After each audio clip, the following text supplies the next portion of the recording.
그분께 그 여자가 말하였다. 저는 그리스도라 불리는 메시아께서 오신다는 것을 알고 있습니다. 그분이 오시면 그가 우리에게 모든 것을 알리실 것입니다. 그녀에게 예수께서 말씀하셨다. 바로 나다. 네게 말하느니. 헬라 원문 직역 요한복음 4장 25절에서 26절. 김영희 씨가 편역한 초대교회 순교로 나는 그리스도인입니다를 보면 역자 서문에 이런 대목이 나옵니다. 그러나 그들이 마지막 결정적인 전투에서 그리스도께 대한 신앙을 고백하며 대답한 말은 한결같았다. 간결하고 분명한 한 문장, 나는 그리스도인입니다 였다. 대부분의 그리스도인들은 나는 그리스도인입니다라는 이 짧은 문장의 의미, 그 크기와 무게를 잘 알지 못합니다. 나는 무엇이다 형식의 문장은 일반적으로 그 사람의 정체성을 나타내는 용도로 사용됩니다. 나는 그리스도인입니다 역시 마찬가지입니다. 그런데 이 문장의 의미를 이해하기 위해서 우리는 반드시 예수님의 나는 무엇이다를 먼저 살펴볼 필요가 있습니다. 요한복음을 보면 나는 무엇이다의 형식을 갖는 예수님의 자기선언이 등장합니다. 여기에는 총 7개의 단어가 보어로 사용됩니다. 빵, 빛, 문, 목자, 길, 진리, 생명입니다. 나는 무엇이다는 헬라어로 에고 에이미입니다. 여기에 보어가 붙고 에고 에이미와 하르토스 하면 나는 빵이다 라는 뜻이 되는 식입니다. 예수님께서는 나는 빵이다, 나는 빛이다 등등 이 단순한 7개의 문장을 통해 당신 자신을 나타내셨습니다. 그런데 여기까지만 알면 안 됩니다. 이보다 훨씬 더 중요한 문장이 있습니다. 이 문장들에서 보어를 뺀 문장, 즉 에고 에이미만 사용된 문장입니다. 에고 에이미를 적절하게 옮기면 바로 나다입니다. 개역개정판에 내가 그다는 의역입니다. 성경 본문을 보면 사마리아의 수가라는 동네 여인과 예수님께서 대화를 나눕니다. 이때 여인의 관심사는 메시아에 관한 것이었습니다. 25절입니다. 그분께 그 여자가 말하였다. 저는 그리스도라 불리는 메시아께서 오신다는 것을 알고 있습니다. 그분이 오시면 그가 우리에게 모든 것들을 알리실 것입니다. 이 여인의 이야기에 대한 예수님의 말씀은 아주 단순합니다. 바로 나다. 그런데 예수님의 이 짧은 말씀을 여러분은 여러분식으로 이해해서는 안 됩니다. 예를 들어 누군가 어둠컴컴한 데 있는 여러분을 보고 누구야? 라고 외쳤다고 해봅시다. 여러분은 대부분 나야 라고 답변하실 겁니다. 그런데 예수님의 이 말씀을 그런 식으로만 이해해서는 안 된다는 뜻입니다. 예수님께서 나다라 말씀하실 때 이는 예수님이 구약시대 내내 약속되어 온 바로 그 메시아 즉 그리스도라는 의미입니다. 또 여기서 더 나아가 예수님은 신적 권위를 가지고 계신 분, 즉 다른 누구의 권위 아래 있는 분이 아니라 스스로 최종적인 권위를 가지신 분이라는 뜻입니다. 이 짧은 단어 에고 에이미를 이해하려면 우리는 반드시 출애굽기 3장 14절로 거슬러 올라가야 합니다. 출애굽이 있기 전 모세는 하나님의 산 호렙에서 여호와 하나님으로부터 부르심을 받게 되는데 이때 모세는 여호와 하나님의 이름을 묻습니다. 이 물음에 대한 답변이 3장 14절입니다. 우리말 개역개정판에는 이렇게 되어 있습니다. 하나님이 모세에게 이르시되 나는 스스로 있는 자이니라. 또 이르시되 너는 이스라엘 자손에게 이같이 이르기를 스스로 있는 자가 나를 너희에게 보내셨다 하라. 여기서 나는 스스로 있는 자이니라가 히브리어로 에흐에 아쉐레에흐에입니다. 이를 우리말로 옮기면 나는 존재하는 자다 또는 나는 나다가 됩니다. 그 다음 문장은 더 중요합니다. 스스로 있는 자가 나를 너희에게 보내셨다라는 문장입니다. 그런데 원문을 보면 이 역시 스스로 있는 자가 아닙니다. 그냥 에흐에입니다. 즉 나다 또는 나는 있다입니다. 나다가 나를 너희에게 보내셨다 또는 나는 있다가 나를 너희에게 보내셨다입니다. 모세가 여호와 하나님의 이름을 부른 이유는 하나님의 이름 자체가 궁금했기 때문이 아닙니다. 모세는 이미 여호와라는 이름을 알고 있었습니다. 모세가 물은 것은 그 이름의 의미입니다.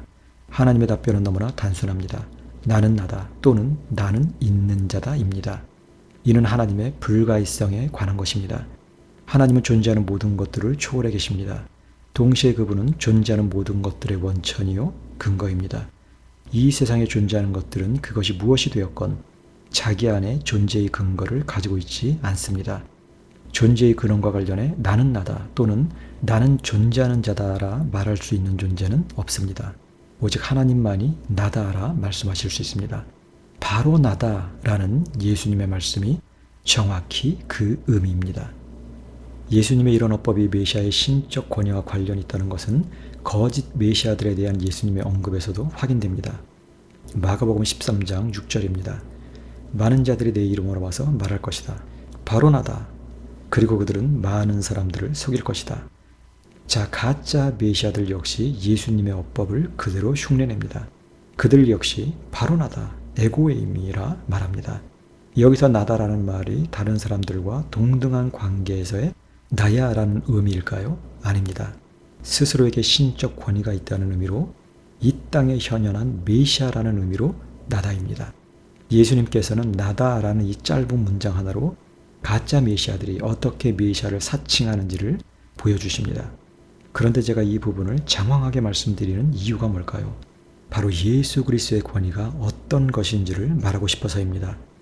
예수 그리스도는 하나님으로서 모든 존재, 모든 권위의 원천입니다. 그분에게 최종적인 권위가 있습니다. 자, 이제 나는 그리스도인입니다 라는 말의 의미를 생각할 차례입니다. 그리스도인은 헬라어로 크리스티아노스입니다. 그리스도께 속한 사람이라는 의미입니다. 신약 성경에서 이 단어의 동의어는 제자입니다. 즉 그리스도인과 제자는 동의어입니다. 원래 예수님을 따르던 사람들은 제자로 불렸습니다. 그러다 사도시대 안디옥 교회에서 이들은 비로소 그리스도인으로 불리기 시작합니다. 사도행전 11장 26절입니다. 그리고 바나바가 바울을 만나 안디옥으로 데려왔다. 그들은 1년 내내 교회에 모였으며 상당한 무리를 가르쳤다. 또한 처음으로 안디옥에서 그 제자들이 그리스도인들이라 불렸다. 예수님의 공생의 사역 기간에 제자들은 그저 제자들이라 불렸습니다. 그래도 문제가 없었습니다. 예수님께서 제자들과 함께 계셨기 때문에 이들이 예수님의 제자들이라는 사실을 모르는 사람은 아무도 없었습니다. 그러나 예수님께서 부활 승천하신 후에는 상황이 달라집니다. 그냥 제자라면 이들이 누구의 제자인지 알 수가 없습니다. 예수님의 제자인지 사도들의 제자인지 알 수가 없습니다. 그래서 만들어진 단어가 바로 크리스티아노스입니다. 이 단어는 크리스토스, 즉 그리스도의 이아노스가 붙은 형태입니다. 이아노스는 무엇에 속한 사람이라는 뜻입니다. 크리스티아노스는 이들이 누구에게 속해 있는지를 분명하게 드러내는 단어입니다. 초대교회 시절 성도들의 정체성을 나타내는 단어가 바로 이 단어 크리스티아노스입니다. 이 시절 순교의 현장으로 끌려가 신문을 받았던 사람들 그 누구도 다른 무엇으로 자신의 정체성을 드러내지 않았습니다. 이들이 자신들의 신앙을 표현한 문장은 바로 이것, 나는 그리스도인입니다 라는 문장입니다. 라틴어로는 크리스티아누스 숨입니다. 우리 그리스도인들의 정체성을 표현해주는 말 중에 이보다 더 탁월한 말은 없습니다. 이 세상에 존재하는 사람들은 그것이 무엇이 되었건 어떤 권위 아래 있게 되어 있습니다. 그렇다면 그리스도인들은요? 그리스도인들은 그리스도의 신적 권위 아래 있는 사람들입니다. 그것이 크리스티아노스의 또 다른 의미입니다. 그런데 역사상 교황주의자들은 성도들을 교황의 권위 아래 있는 사람들로 간주했고 개혁 교도들이 이에 대항해 피 흘려 싸웠더니 이후에는 수많은 목사들이 이들을 목사의 권위 아래 있는 사람들로 간주하고 있습니다.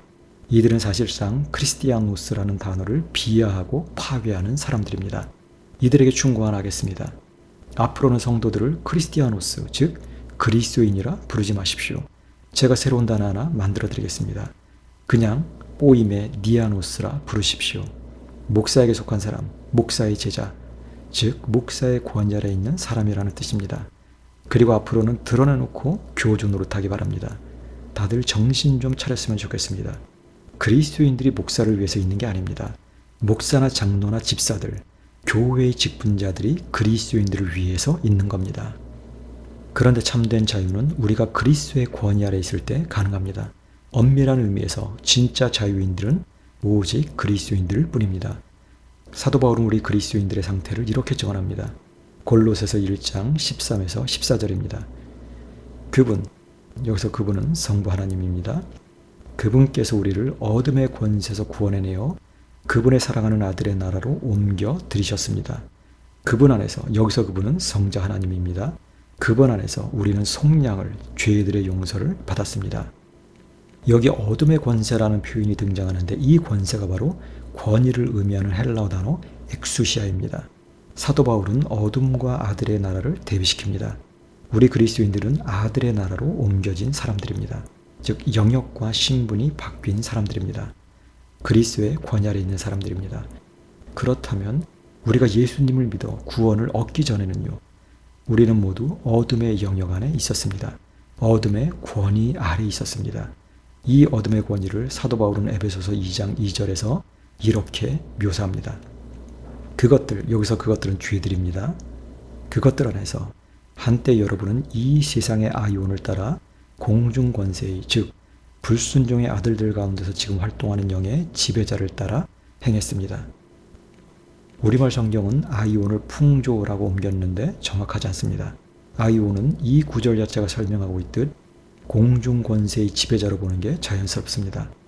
예수님을 믿지 않는 사람들은 모두 이 권위 아래 있습니다. 사람들이 길흉 화복에 그토록 민감한 이유는 이들이 이 권세 아래 노예 상태로 머물러 있기 때문입니다. 이들은 죄와 형벌과 죽음과 두려움의 노예들입니다.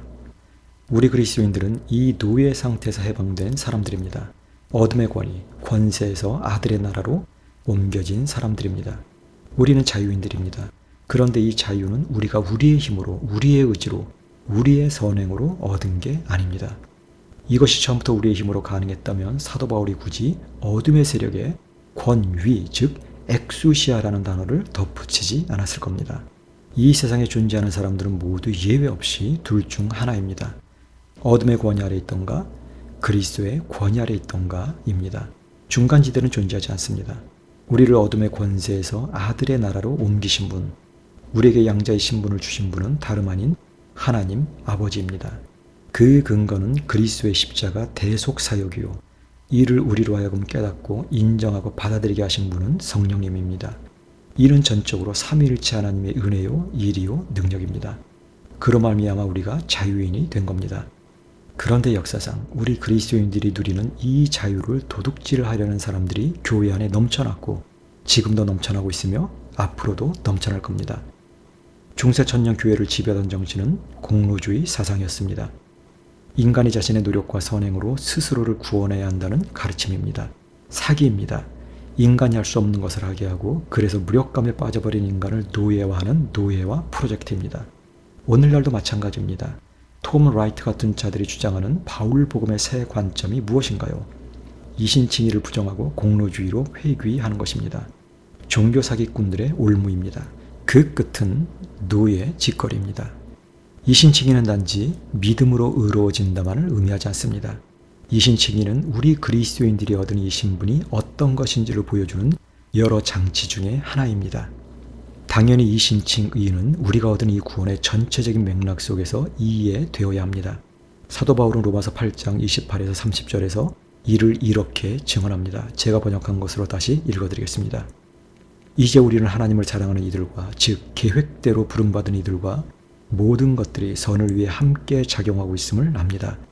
왜냐하면 하나님께서 미리 하신 그리고 미리 정하신 그의 아들의 형상과 동일한 모양의 사람들을 여기서 그는 예수 그리스도입니다. 이는 그가 많은 형제들 가운데 첫 태생이 되기 위해서인데 이제 하나님께서 미리 정하신 이들을 또한 부르셨고 부르신 이들을 또한 의롭다 인정하셨으며 의롭다 인정하신 이들을 또한 영광스럽게 하셨기 때문입니다. 이 본문의 핵심은 계획대로 부름받은 이들입니다. 우리말 개역개정판에는 그의 뜻대로 부르심을 입은 자들이라 되어 있는데 원문을 보면 뜻이 아닙니다. 프로테시스, 즉 계획입니다. 사도 바울은 그리스도인들을 하나님의 계획을 따라 부름받은 사람들로 묘사합니다. 그리스도인들은 우발적으로 예수님을 믿게 된 게 아닙니다. 자신의 의지로, 신념으로, 노력으로 믿게 된 것도 아닙니다. 이는 전적으로 하나님의 계획에 의한 것입니다. 하나님의 이 계획은 시공간 안에 갇혀 있는 것도 아닙니다. 이 계획은 하나님의 초월성과 관련이 있습니다. 이것은 시공간을 포함해 존재하는 모든 것 위에 계시는 하나님과 관련됩니다. 성경은 이를 창세전, 영원 같은 단어들로 설명하는데 이것은 물리적인 시간을 의미하지 않습니다. 하나님의 초월성을 의미합니다. 29절을 보면 하나님의 계획이 구체적으로 묘사되기 시작합니다. 하나님께서 미리 하신 그리고 미리 정하신 사람들에 대해 언급됩니다. 우리말 개역개정판에는 이 부분이 하나님이 미리 하신 자들을 또한 그 아들의 정상을 본받게 하기 위하여 미리 정하셨으니 라고 되어 있는데 오역입니다. 이는 헬라어 성경 때문입니다. 헬라어 성경의 편찬자들은 쉼표를 찍지 말아야 할 곳에 쉼표를 찍음으로써 독자들을 혼란시킵니다. 헬라어 성경의 사본에는 원래 구두점이나 띄어쓰기가 되어 있지 않습니다. 오늘날 우리가 사용하는 헬라어 성경은 후대 학자들이 여러 가지 기호를 고안에 첨가하고 띄어쓰기를 한 것들입니다. 후대 학자들의 구두점 찍기나 띄어쓰기는 그 자체가 일종의 해석입니다.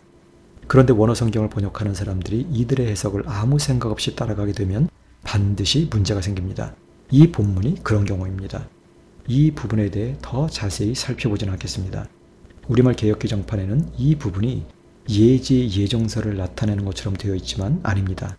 원문을 보면 미리 하심과 미리 정하시는 동일한 사건입니다. 달리 말하면 하나님께서 미리 하신 것은 곧 미리 정하신 것입니다. 이 모든 것은 하나님의 선택을 의미합니다. 하나님께서 미리 하셨다는 것은 선을 행할 줄 미리 하셨다는 뜻이 아니라 당신의 백성을 미리 아셨다는 뜻입니다. 선택의 개념입니다. 이것은 30절을 통해 확증됩니다. 29절에 미리 하신 그리고 미리 정하시니 30절에서는 미리 정하신으로 압축됩니다.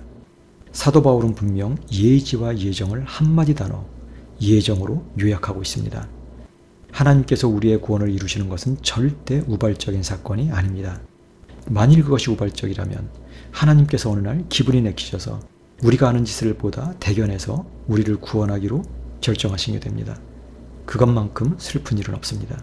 우리의 구원이라는 게 하나님의 변덕에 좌우된다는 뜻이 되기 때문입니다. 예지 예정설, 공로주의는 바로 그런 수준의 잡설일 뿐입니다. 그러나 그렇지 않습니다. 우리의 구원은 하나님께서 계획하시고 작정하시고 선택하신 결과입니다. 이 구원은 견고합니다. 사도 바울의 증언은 이렇게 이어집니다. 30절입니다. 하나님께서 미리 정하신 이들을 또한 부르셨고 부르신 이들을 또한 의롭다 인정하셨으며 의롭다 인정하신 이들을 또한 영광스럽게 하셨습니다. 자 보세요. 구원의 서정이 마치 사슬처럼 하나로 엮여 있습니다. 우리의 구원이 견고한 이유, 결코 실패할 수 없는 이유는 그 근거가 하나님의 계획과 작정에 있기 때문입니다. 심지어 영광스럽게 하심은 미래 이름에도 불구하고 과거형으로 되어 있습니다. 청교도 신학자 윌리엄 퍼킨스는 이 서정을 황금사슬이라 부릅니다. 황금사슬이라 부를 만합니다. 제가 지금까지 설명한 것을 명사로 바꿔 최대한 짧게 표현하면 이렇습니다. 예정, 소명, 칭의, 영화입니다. 이 넷은 황금사슬처럼 하나로 엮여 있어서 이 중에서 하나를 빼거나 성격을 바꾸거나 하는 것은 불가능합니다. 그런데 그 가운데 칭의가 있습니다. 칭의는 이신칭의의 줄임말입니다. 결국 칭의의 성격은 예정까지 거슬러 올라갑니다.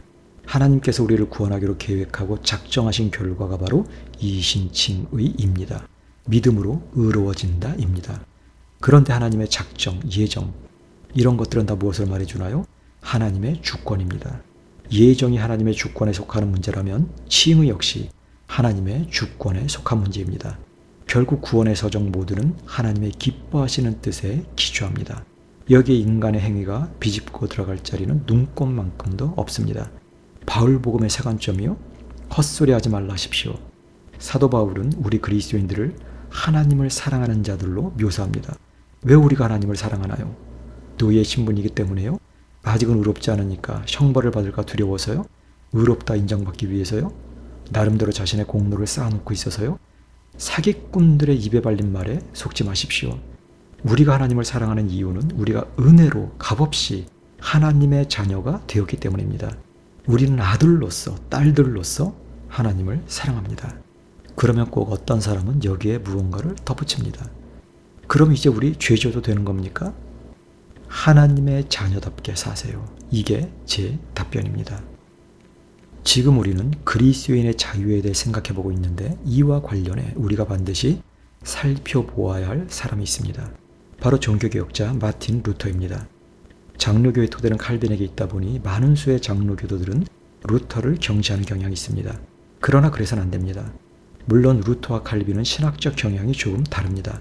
이는 두 사람의 시대적 차이에 기인한 것이기도 합니다. 루터는 1세대 개혁자입니다. 반면 칼빈은 2세대 개혁자입니다. 루터가 공로주의가 지배하던 세상에서 나는 어떻게 해야 구원을 받을까로 씨름했다면 칼빈은 이미 루터가 재발견한 복음의 토대 위에서 하나님은 어떤 분이신가에 관심을 기울였습니다. 개혁주의자들의 뿌리는 분명 칼빈에 있습니다.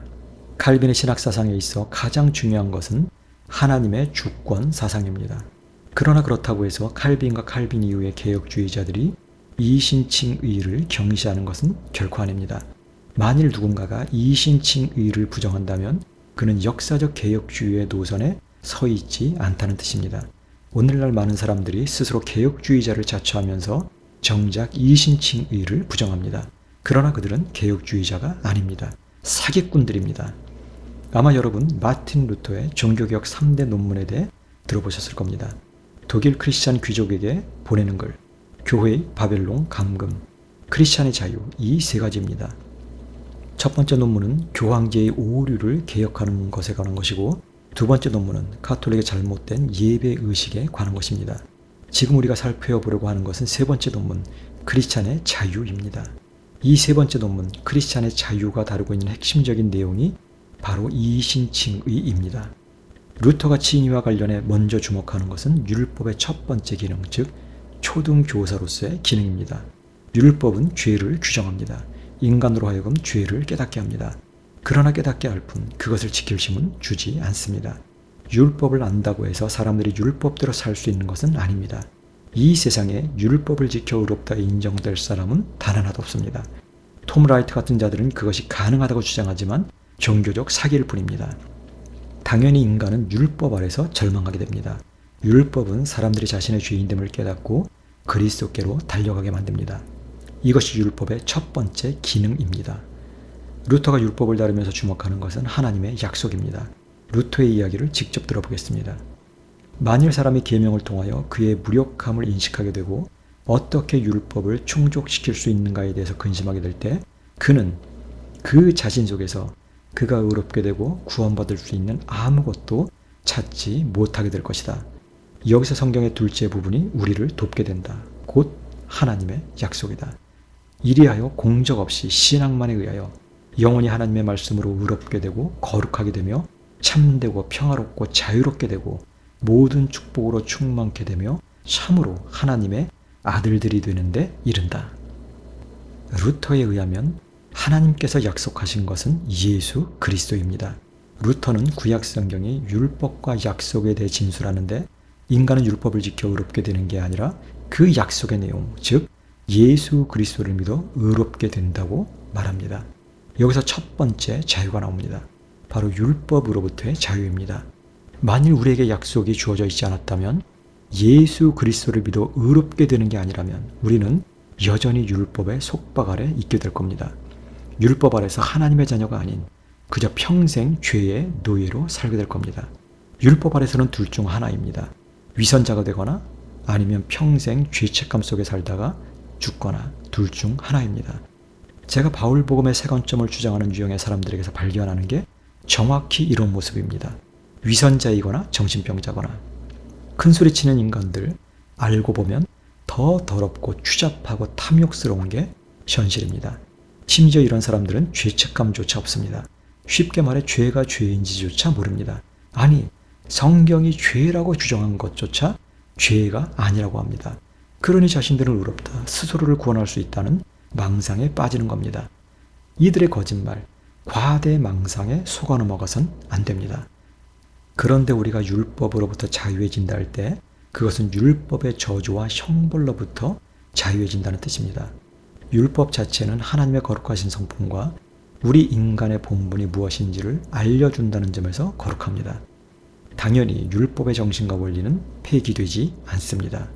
우리가 율법으로부터의 자유를 말할 때 그것이 우리가 율법의 정신과 정반대로 살아도 된다는 뜻은 절대 아닙니다. 그러나 믿음이 먼저입니다. 루터는 믿는 자에 대해 이렇게 말합니다. 믿는 자의 선행은 이와 같은 것이다.